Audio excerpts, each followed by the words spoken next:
Olá, bem-vindo a mais um vídeo deste canal que eu amo, o canal Ler para Crer. Se você ainda não me conhece, meu nome é Elaine Oliveira. Neste canal eu trago resenhas de livros, filmes, documentários, elementos da cultura, sempre trazendo com a ótica perspectiva bíblica cristã, porque eu sou cristã, se você também é, toca aqui. E olha, o vídeo de hoje não é uma resenha, o vídeo de hoje não é uma leitura, mas o vídeo de hoje é um assunto interessante. Hoje eu vou contar pra vocês coisas que erros que eu cometi no meu casamento, que eu me arrependo e que o conhecimento me trouxe luz. E eu quero ser essa luz na sua vida, caso você seja uma recém-casada e tá me assistindo, uma noiva, ou também já está casada há bastante tempo e precisa também de uns ajustes aí feitos pelo Espírito Santo. E eu quero ser, ferramenta do Senhor nessa noite na sua vida, contando um pouquinho das minhas fraquezas e das minhas vulnerabilidades, não para poder me expor com alegria, mas para que o nome de Cristo seja glorificado. Então, bora lá.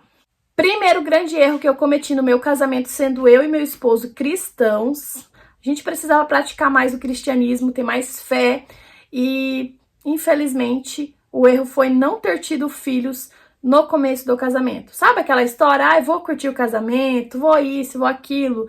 Pra nós, isso não funcionou. A gente só brigava, tinha atitudes extremamente infantis e a gente não amadurecia. Elaine, o que fez com que vocês amadurecessem de fato? Gente, não tem como dizer que a maternidade e a paternidade viram a chave.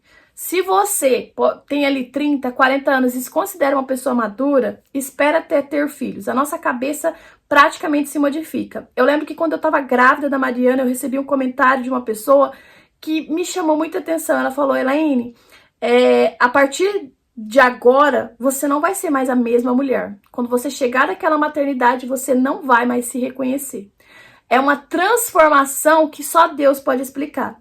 E é por isso que a maternidade, eu não estou falando de gestação, porque eu também acredito na maternidade e na paternidade obtida também através da adoção. Estou falando de exercer mesmo a figura de mãe e de pai. Traz tanta responsabilidade, tanta coisa, tanta carga para que a gente, se mexa e modifique os nossos padrões. Então, essa maturidade só aconteceu depois que a nossa filha nasceu. E isso foi 4 anos depois do casamento. Então, perdemos muito tempo, sério, perdemos muito tempo. Elaine, dava para ter amadurecido com a palavra de Deus. Elaine, dava para ter amadurecido de outras formas. De fato. Mas o impacto que a maternidade e a paternidade trouxe para nós só aconteceu mediante a experiência. Principalmente porque eu e meu esposo viemos de famílias disfuncionais, tínhamos muitos problemas, coisas para serem tratadas e, sem dúvidas, a paternidade e a maternidade fazem parte desse processo. Foi uma ferramenta que o Senhor Jesus usou para moldar o nosso caráter. E eu lembro que lá no começo a gente às vezes comprava as coisas escondido um do outro. A gente não gosta nem de lembrar. Gastava, torrava dinheiro à toa, não tinha responsabilidade. Hoje, quando eu saio assim, sozinha, até mesmo quando eu vou comprar alguma coisa, eu avalio o preço de tudo. Porque, às vezes, o que eu tô gastando ali, eu poderia estar investindo em algo para toda a minha família. E isso, assim, eu me sinto tão feliz quando esse ego, esse egoísmo cai e permanece ali o pensar no conjunto. É maravilhoso. Segundo grande erro que eu cometi no meu casamento foi: o meu dinheiro é meu, o seu dinheiro é seu dinheiro. Ou poderia ser um erro também que é muito comum em alguns lares, que o dinheiro do marido é da família toda e o da mulher é só dela. Gente, como é ruim quando você não tem um bom exemplo, uma boa caminhada, um bom ensinamento para entender de fato, Não que as igrejas que nós frequentávamos não eram igrejas de Cristo, eram sim, gente, mas falhava muito no ensino de casamento, de sexualidade, de criação de filhos. Durante muito tempo a igreja, eu vou falar evangélica porque sou evangélica, eu não sei das outras, mas, assim, falhou muito nessa base, sabe? Tinha-se na cabeça muito de que buscar a Deus era servir na igreja, e a família ficava em segundo plano. Então, a gente não aprendeu que, de fato, quando se torna uma só carne, é todas as coisas, é tudo. Não existe o meu dinheiro, o seu dinheiro, é nosso dinheiro. Não existe o seu e o meu, é nosso, tudo é nosso. Nós nos tornamos uma só carne. E isso vinha fruto, às vezes, do egoísmo do nosso coração. Porque uma vez que se a gente juntasse o nosso dinheiro, eu poderia, né, eu não poderia, na verdade, comprar coisas que eu gostaria, escondidas, tipo, eu quero uma coisa à toa. Hoje, antes de comprar, eu converso com meu esposo e muitas coisas que eu quero comprar, a gente simplesmente desiste. Por quê? Porque ele entra em consenso comigo de que aquilo não vale a pena. E a mesma coisa acontece com ele. Então, quantas vezes, às vezes, chegava caixas escondidas do Jefferson lá da Netshoes, que provavelmente eu iria brigar, porque a gente estava lá, às vezes, apertado nas finanças, né? Porque não tínhamos educação financeira nenhuma. E ele chegava, comprava as coisas escondidas, eu comprava as coisas escondidas, a gente fingia que não via, né? Ele fingia que não via minhas caixas, eu fingia que não via as dele e seguia. Parecia que eram dois colegas de quarto. Sabe aqueles colegas que dividem a pensão da faculdade? É que você fala, você paga energia, eu pago água. Era basicamente isso. E eu lembro como se fosse hoje, que eu pagava o aluguel e a internet e o Jefferson pagava a alimentação e energia elétrica e água. Então... O nosso casamento só de fato andou, financeiramente falando, quando a gente teve esse entendimento e parou de ser colegas de quarto e ser de fato casal. Hoje o meu dinheiro não é meu, o dinheiro do Jefferson não é dele, é tudo nosso. Tudo que a gente ganha é nosso. E olha, eu vou falar com propriedade isso aqui. A nossa vida só prosperou e foi pra frente quando eu entendi isso. E eu não tô falando de prosperidade no sentido de ganhar mais. Teve épocas da vida que eu ganhei muito mais que meu esposo, que eu ganhei muito mais do que eu ganho hoje, só que o dinheiro se esvaziava pelos dedos, sabe? Não tinha, não rendia, as coisas não aconteciam. Hoje, ganhando menos, tendo menos lucratividade em várias coisas, eu percebo que a prosperidade e a bênção do Senhor é muito maior nas nossas vidas e graças a Deus hoje a gente consegue coisas que no passado a gente não conseguia mesmo ganhando mais, porque é aquilo, né? Quando dois caminham juntos é outra força, é uma força muito maior e principalmente aliadas à palavra do Senhor Jesus. Terceiro erro que eu cometi no meu casamento, eu lembro de uma coisa bem antiga, né? Às vezes eu e meu pai conversávamos bastante e ele falou assim, olha filha, para um casamento dar certo, um tem que ser quieto, outro agitado, um nervoso e o outro mais calmo. Porque dois bicudos não se beija, não se bica, uma coisa assim, é um ditado popular. E eu lembro até hoje o jeito que meu pai desenhou a situação pra mim pra falar, sabe? Do nada ele começou a falar sobre isso. Eu acho que ele tava, né, estudando a vida, as pessoas, talvez frustrado com alguma coisa, mas enfim, ele veio falar isso pra mim. E isso ficou muito marcado. O meu pai não soube explicar basicamente o que ele queria ali, sabe? Explicar sobre os temperamentos, porque até então ele entendia o que ele tava falando, mas ele não sabia que já tinha um estudo por trás daquilo ali e que as pessoas se comportavam de formas diferentes porque tem temperamentos diferentes. Temos as pessoas mais calmas, as pessoas mais agitadas, mas isso não é suficiente. Porque quando a gente não entende que o temperamento é algo que nasce com a pessoa, a gente acha que é fruto do meio que ela está inserida.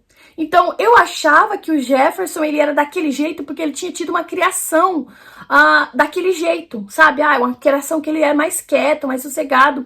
Então, eu achava que se ele estivesse comigo, ele poderia ficar parecido comigo e assim, né, ficar adequado da forma que eu gostaria.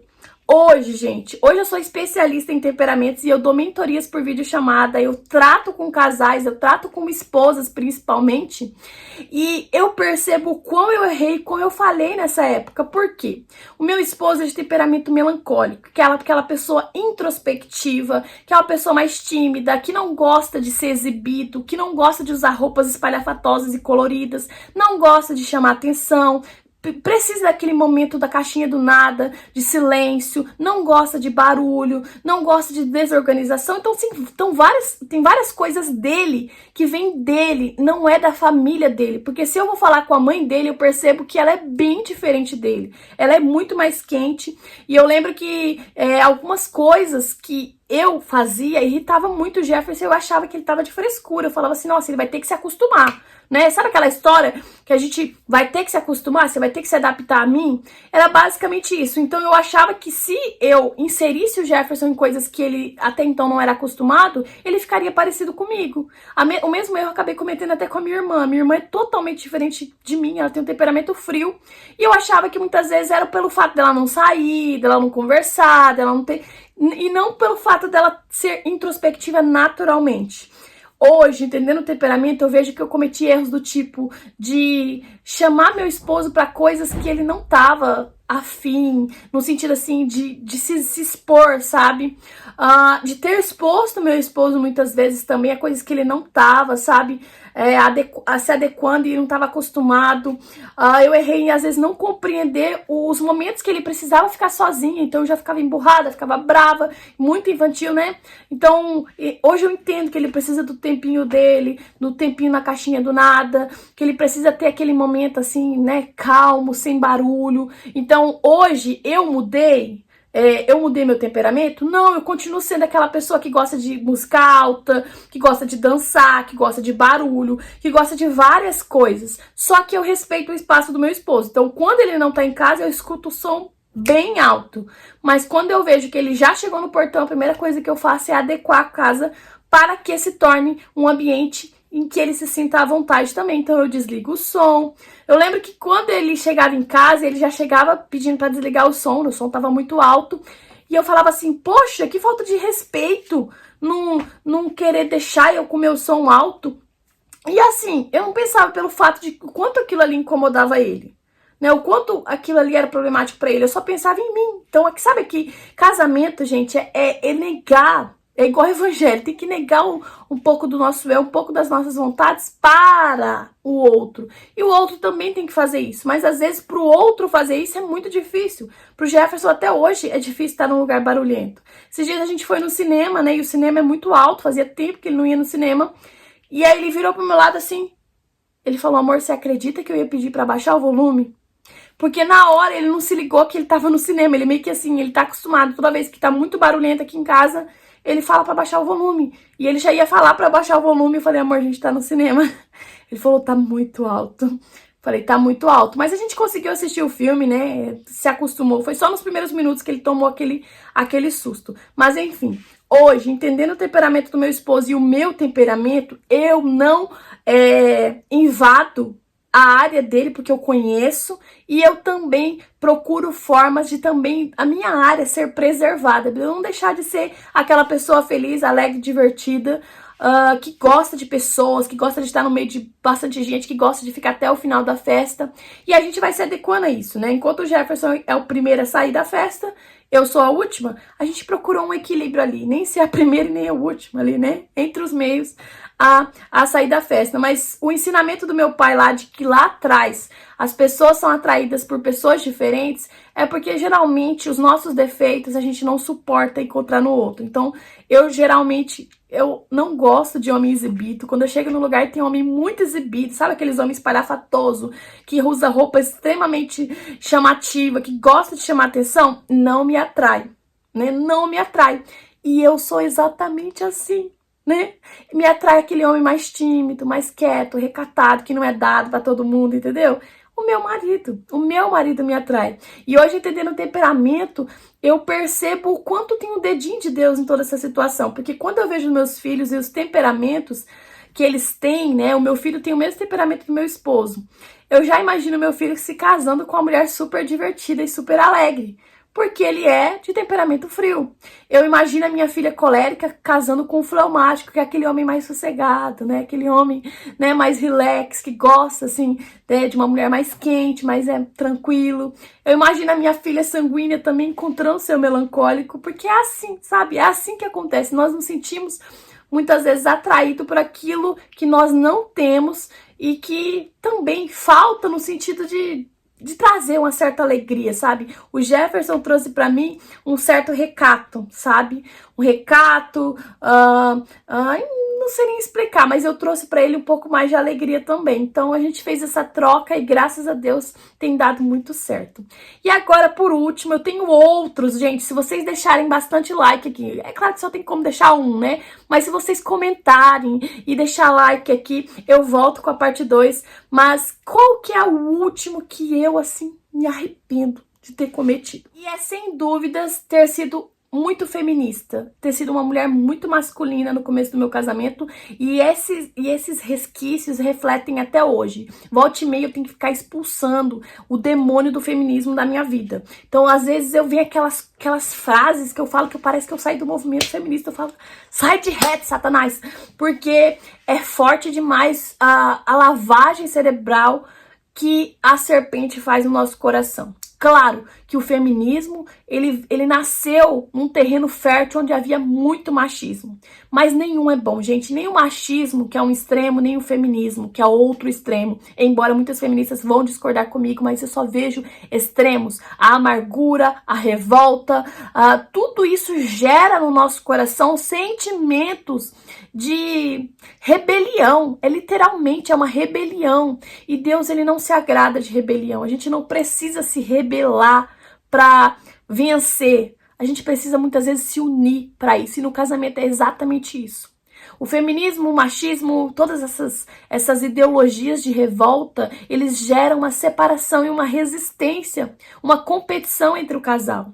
Então, teve épocas da minha vida que eu me portei muitas vezes como a mãe do meu esposo. Por quê? Porque eu fiquei tão forte, tão cheia de mim, que não sobrou espaço para que o meu esposo fosse aquele homem masculino, aquele homem bíblico.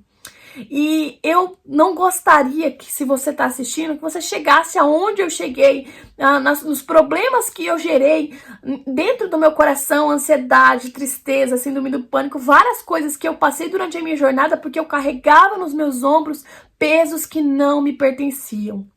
Eu escrevi um texto que eu falo exatamente sobre isso, que Deus deixou funções estabelecidas para o homem e para a mulher. Mas a mulher, ela tem a ousadia de muitas vezes pegar as funções do homem e parece satisfatório no começo, mas quando ela percebe o peso que aquelas pedras têm e a força física, espiritual e mental que ela não tem para carregar aquilo ali, é que ela se vê perdida. E eu não quero que você que está me assistindo se veja perdida como eu já estive, porque até hoje eu tenho resquícios dessas situações e eu estou plantando diferente para ter uma colheita diferente. Não só dentro do meu casamento, mas uma colheita diferente na vida dos meus filhos na hora de se decidirem se casar. Então, eu era competitiva, eu muitas vezes ia lá e fazia, me julgava melhor, e eu fui tirando a capacitação do meu esposo porque eu não achava que ele era capaz, eu faria melhor. Eu era mais rápida, eu era mais eficiente, e aquilo ali foi fazendo com que meu esposo se murchasse ao invés de crescer, porque esse negócio de que quando a gente invade o espaço do outro, geralmente o outro tá tão assim apertado ali com toda aquela situação que ele simplesmente deixa. Que você quer pegar, né, as minhas buchas, você quer pegar aquilo que Deus assim deixou até mesmo de castigo para mim, você pega, mas o homem jamais é capaz de pegar o castigo da mulher. Nunca vi homem por aí, né, sofrendo com dor de parto, com menstruação ou qualquer outra coisa. É só a mulher que é capaz de carregar nas costas dela os dois castigos. O de ter que prover, de ter que sustentar, de ter que ser a base familiar ali, né? Ser o homem da casa e ainda por cima também ser a mulher. E eu venho te dizer que, independente, se você for uma mãe solo, se você for uma mulher divorciada ou se for uma mulher casada, eu tenho que te dizer, não tem como você ser duas coisas. Ou você é uma com excelência, ou você é duas fragmentada. Então, não tem essa de eu sou o pai e a mãe da relação, não. Você é a mãe. Você é a mãe e Deus te chamou para ser isso. Seja a melhor mãe que os seus filhos possam ter debaixo da palavra de Deus. Mas não queira jamais ali ser o homem, o pai da relação, porque isso aí você vai estar entrando numa questão totalmente disfuncional, vai estar bagunçando tudo. Deus te chamou para ser amada, protegida e feminina. Na falta de um homem que talvez não tenha feito isso por você, o Senhor, ele não falha. O Senhor é quem vai ser esse homem na sua vida. Então, graças a Deus pela vida do meu esposo e graças a Deus que, olha, me resgatou. Pegou e falou, pera aí que eu vou te resgatar desse lago imundo e sujo que você tá, né, entrando. Para isso eu vou ter que te lavar, vou ter que te limpar. E pode ser que incomode, pode ser que doa, mas é pro seu bem. E olha, foi pro meu bem. Com alegria eu posso dizer para vocês que todas essas coisas que eu me arrependi e que hoje não faz mais parte da minha vida, só me ajudaram de alguma forma a deixar para trás e crescer emocionalmente, espiritualmente, fisicamente, enfim, todas as áreas da minha vida progrediram a partir do momento que eu decidi viver o padrão de Deus e não o padrão do meu coração. Até porque o meu coração é corrupto, é enganoso e eu não quero seguir a voz dele. Sabe aquele negócio? Siga seu coração. Não faça isso, minha filha. Não faça isso. E agora eu vou encerrar esse vídeo aqui pedindo para você deixar no comentário coisas que também você cometeu de erro no seu casamento. E a gente pode dialogar aqui, saber entrar assim em consenso o quanto a gente tem que prevalecer na palavra para não cometer esses erros. E claro, se você quiser marcar uma mentoria por videochamada comigo, uma mentoria exclusiva em que eu vou fazer um questionamento, eu vou montar um mapeamento e descobrir o seu temperamento, e ali eu vou falar as virtudes e os pecados mais propensos desse temperamento para que com inteligência, sabedoria e discernimento você consiga tratar tudo isso. Que Deus abençoe, minha irmã. Fiquem com Deus e até o próximo vídeo.